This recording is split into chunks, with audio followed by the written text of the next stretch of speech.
బ్రహ్మాండంగా ఉంది సాయమా.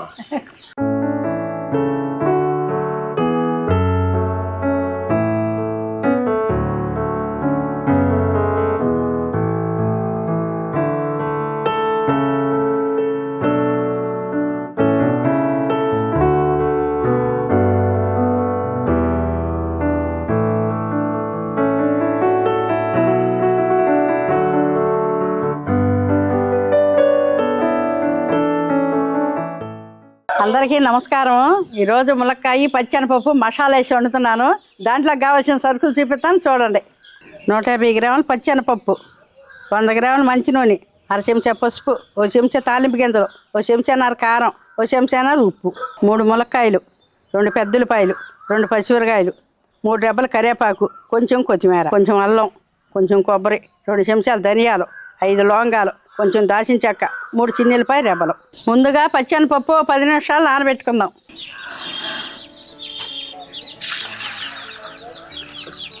మా భార్వే అత్తయ్య ఇట్లా మా 10 మసాలాలు ఇవి కలిసి నూరుకురా. ఎటుకయ్యే నూరుకురా, ఎడమేడంగా పెట్టా కదా చూసి నూరుకురా, మెత్తగా నూరుకురా. ముందుగా అల్లం నూరుకుందాం.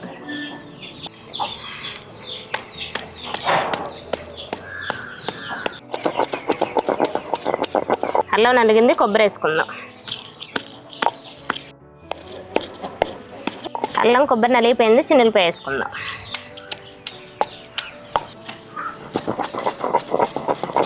నలిగిపోయింది, తీసి పక్కన పెట్టుకుందాం.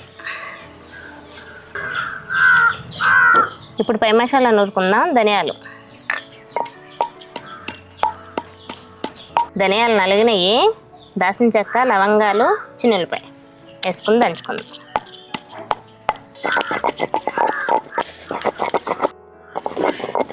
నలిగిపోయింది, తీసి పక్కన పెట్టుకుందాం.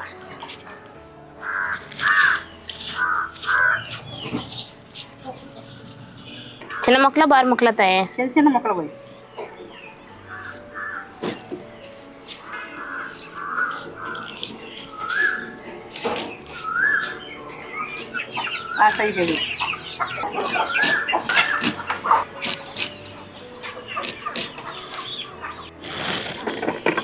ఇప్పుడు కూర వండుతాను చూడండి. దాకా ఆగింది, నూనె పోసుకుందాం. నూనె ఆగింది, పసుపు వేసుకుందాం. ఇప్పుడు తాలింపు గింజలు వేసుకుందాం. కరివేపాకు వేసుకుందాం. ఇప్పుడు ఉల్లిపాయ ముక్కలు, పచ్చిమిరకాయలు కోసి పెట్టినవి ఉంటాయి కదా, అవి వేసుకుందాం. ములక్కాయ ముక్కలు,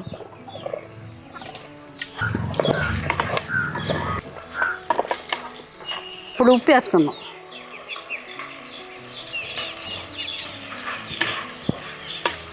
ఇప్పుడు ఒక 5 నిమిషాలు మూత పెట్టుకుందాం.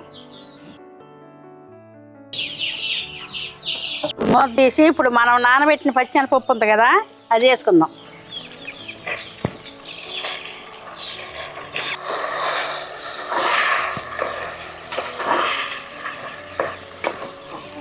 ఇప్పుడు 2 నిమిషాలు మూత పెట్టుకుందాం. ఇప్పుడు 2 నిమిషాలు అయిపోయింది, మూత తీసి చూసి కారం వేసుకుందాం. ఇప్పుడు కారం వేసుకుందాం. ఇప్పుడు నీళ్ళు పోసుకుందాం.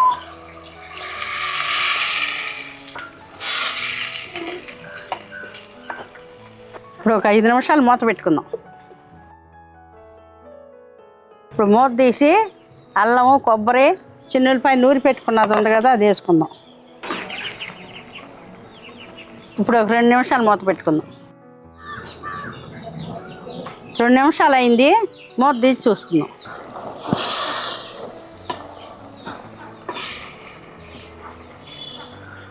ఇప్పుడు పై మసాలా వేసి తర్వాత కొత్తిమీర వేసి దించేసుకుందాం.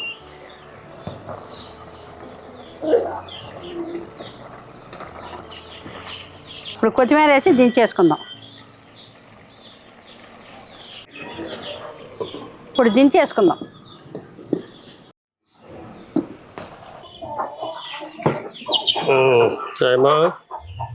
ఏంటి కూర? ములక్కాయ పచ్చెనపప్పు మసాలా వేసి వండా. మోగిచ్చావు, మూత మోగిచ్చావు. అటైతే సరే రాని, అట్టయితే రాని.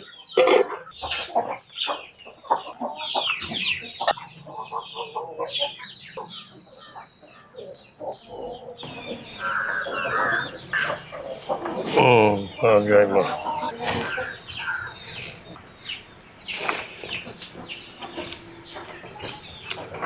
బ్రహ్మాండంగా ఉంది సాయమ్మా.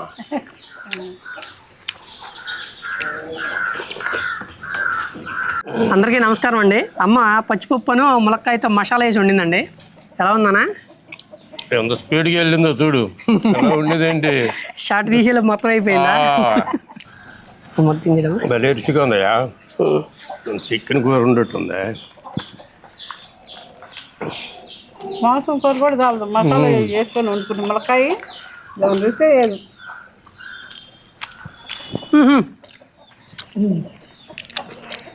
అదరగొట్టేసిందండి. ములక్కాయ లాగుతుంటే ఉందండి, మామూలుగా లేదు అసలు, అద్భుతమే. మన మటన్ బైక్లో మూలికి తాగాడు ఈ ములక్కాయ ముక్కలు అంశమే. బా కమ్మగా ఉందండి, చాలా అంటే చాలా బాగుంది. చూసారా మా అమ్మ పులుసు ఎంత పులుసు పోసి ఎంత ఎగరనిచ్చిందో మొత్తం కూడా అదే విధంగా వండుకోండి అనమాట. మంచి టేస్ట్ వచ్చిందండి. ములక్కాయ ముక్క ఉడికిద్ది, ఈ పప్పు ఉడికిద్ది, దాని రుచితనంగా ఒక రకమైన రుచి వచ్చేసిద్ది అనమాట.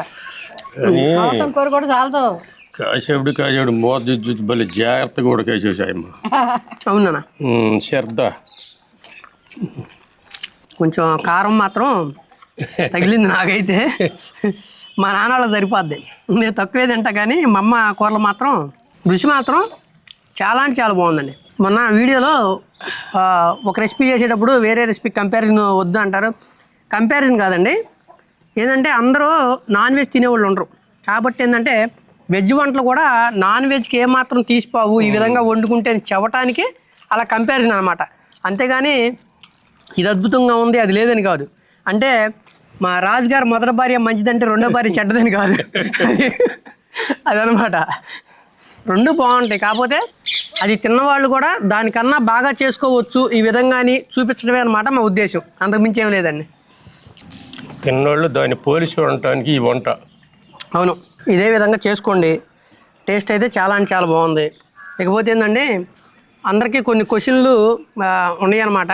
అవి మొత్తం కూడా మనం సిల్వర్ ప్లే బటన్ ఎప్పుడో రివీల్ చేయాల్సింది, వచ్చి కూడా మనకి దాదాపు 1-2 నెలలు అవుతుంది. కొంచెం వ్యవసాయ పనులు ఎక్కువ ఉండటం వలన మనం అది ఓపెన్ చేయలేకపోతున్నాము. ఈసారి మనకి తొందరలోనే వీలు చూసుకుని అది ఓపెన్ చేస్తామండి. అది చేసినప్పుడు మా పరిచయం, మా ఊరి పరిచయం, అదేవిధంగా మీరు ఏ అయితే కొన్ని క్వశ్చన్లు అడగాలనుకుంటున్నారో వాటి మొత్తానికి కూడా ఆ వీడియోలో సమాధానం ఉండిద్దండి. ఖచ్చితంగా అయితే సిల్వర్ ప్లే బటన్ ఓపెన్ చేసిన వీడియో మాత్రం మీరు అందరూ కూడా చూడండి. ఒకటేనండి, ఎప్పుడైనా సరే మనం ఏదైనా పని మొదలేసామంటే అది సక్సెస్ అవని ఫెయిల్ అవని ప్రయత్నం అనేది ఆపకూడదండి. వాళ్ళు ఉన్నారు వీళ్ళు ఉన్నారు అని చెప్పి ఎప్పుడు దిగకూడదు. మనం ఖచ్చితంగా చేయగలము అంటేనే మనం దిగాలి. ఇన్ కేసు మనం ఆ నమ్మకం దగ్గర దిగామనుకోండి, అది ఫెయిల్ అయినా పాస్ అయినా అది మనమే తీసుకోగలుగుతాం. ఎప్పుడైనా సరే నువ్వు ప్రయత్నం చేస్తూనే ఉండాలి ఆ పని, అప్పుడు ఖచ్చితంగా సక్సెస్ అవుతావు అనమాట. మధ్యలో వచ్చే చిన్న చిన్న ఒడిదుడుకుల్ని వాటిని ఎప్పుడు కూడా మీరు లెక్క చేయమాకండి, ప్రయత్నం అనేది కొనసాగించండి. ఇకపోతే మా అమ్మ అయితే కూర మాత్రం అదరగొట్టేశారండి, చాలా అంటే చాలా బాగుందన్నమాట. చూశారు కదండి మా వీడియో కనుక మీకు నచ్చినట్టయితే లైక్ చేయండి, షేర్ చేయండి, కామెంట్ చేయండి. మరిన్ని మంచి వీడియోల కోసం మా ఛానల్ సబ్స్క్రైబ్ చేసుకోండి. ఉంటానండి, మీ తెలుగు ఫార్మర్ గోపి. బాయ్.